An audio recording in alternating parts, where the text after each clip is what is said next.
One may hear God's voice in a dream, in a vision of the night, when sleep falls on men while slumbering upon the bed. Then he opens the ears of men and seals their instruction, terrifying them with warnings.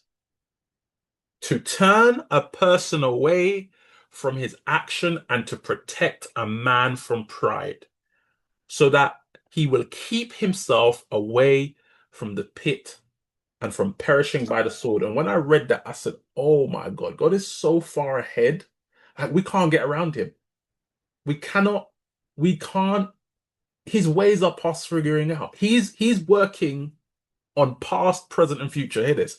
Elihu presents a powerful insight. He reminds Job that God often speaks, but man does not always perceive it.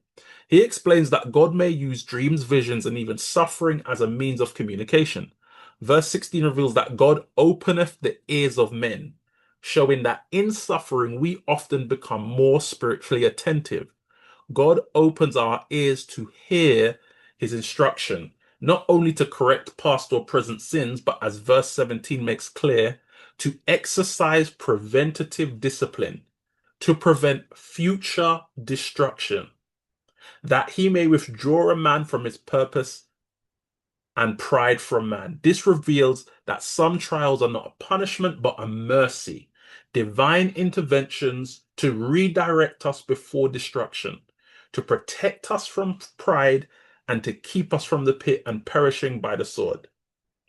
God can use suffering to prevent prideful purposes, to uncover hidden motives, to prevent a man from destructive actions or pathways or even people. When words don't reach us, affliction may.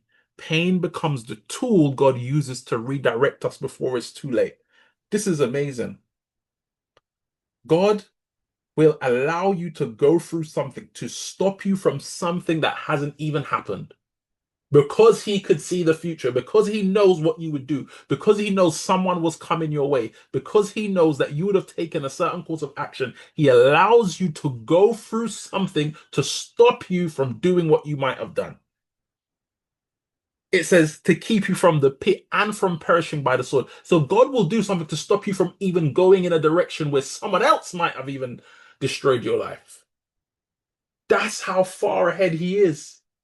And that's why we can't, while we can question him, we must never accuse God because we don't know what he's preventing us from.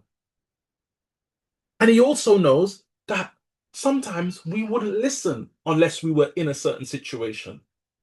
So in that suffering now, he knows your ear is attentive because you're looking for a way out. Before you wasn't even trying to talk to him about certain things. You wasn't even trying to address certain things. You weren't even trying to bring up certain things in prayer. Now God has got your attention.